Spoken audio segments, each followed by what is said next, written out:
आज रमेश चंद ढवाला ने खुले तौर पर बीजेपी से उनके बगावती सुर दिख रहे हैं और खास तौर पर आप पर लगातार वो हमलावर हो रहे हैं कि इस सब की जड़ होशियार सिंह है। आप उनके इन आरोपों को किस तरह देखते हैं और आज जो उन्होंने खुले तौर पर विद्रोह का ऐलान किया है, आपको लगता है कि कहीं ना कहीं बीजेपी की भी कमी रही है? जी नहीं, देखिए मैं एक पार्टी में जब ज्वाइन हुआ तो हम सच्चे सिपाही बन करके ज्वाइन हुए और हमने पहले भी कहा था कि हम टिकट के ना तो दावेदार हैं, पार्टी जिसको भी टिकट देगी हम उसका साथ देंगे। जी। और हमारा स्टैंड आज भी वही स्टैंड हमारा है। पार्टी जो भी निर्णय लेती है वो सोच समझ करके निर्णय लेती है। जी। ठीक है, तो वो उसको कोई चैलेंज नहीं करता। और हमने क्लियर कह दिया, पहले दिन से कहा है कि I am not in the race of any ticket. Party जिसको भी टिकट दे हम उसका साथ देंगे। होशियार जी, अभी जब आप चुनाव हारे इन उपचुनावों के दौरान, क्या इसमें रमेश चंद ढवाला की भी कोई भूमिका थी? वो तो उन्होंने अपने आप ही कह दिया। जी।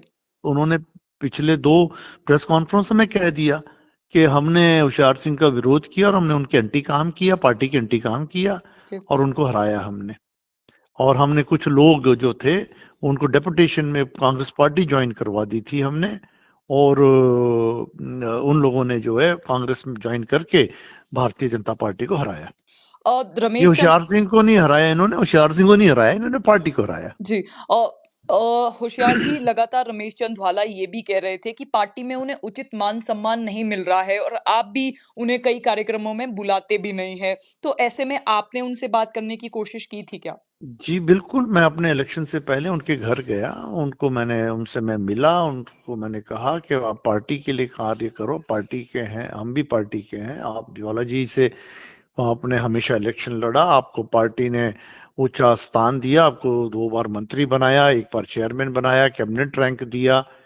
तो आप पार्टी के साथ चलें जी। और हमारा हमें आशीर्वाद दें। हम तो उनके घर भी गए थे, जी। तो हमने पूरा मान सम्मान दिया, हमेशा उनको देते रहे। पर अब उनकी क्या सोच है, बोलते किसको है, वो अपने आप अपने पर ले लेते हैं, कुछ किसी किसी बातों को, जी। सुनी सुनाई बातों पर।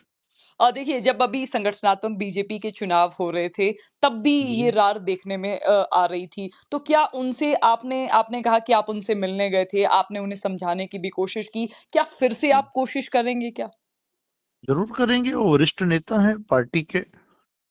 और वो अगर जो बात करने को तैयार है तो हम जरूर उनके पास जाएंगे, बैठेंगे, सलाह मशवरा करेंगे उनसे।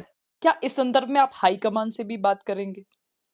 जी बिल्कुल, हाईकमान तो ऑलरेडी उनके टच में है, मगर आज जो इसकी जिस हिसाब से उन्होंने जो कार्य किया है पैरेलल, नई बीजेपी बना दी है, अब उनको बधाई उस बात के लिए बहुत बहुत।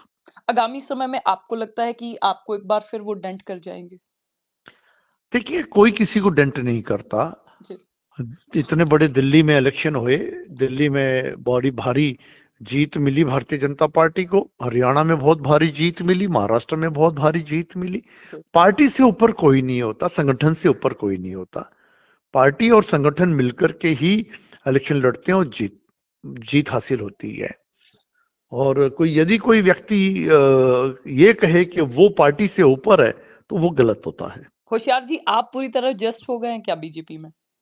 जी बिल्कुल एडजस्ट है हम। मैंने पहले कहा कि हम सच्चे सिपाही हैं और हम काम कर रहे हैं पार्टी के लिए, दिन रात मेहनत कर रहे हैं, पार्टी को मजबूत कर रहे हैं। लोगों को मैं ज्यादा से ज्यादा मेंबर बना रहा हूँ, गांव गांव में जा रहा हूँ, लोगों से मिल रहा हूँ, पार्टी के साथ जोड़ रहा हूँ सभी को।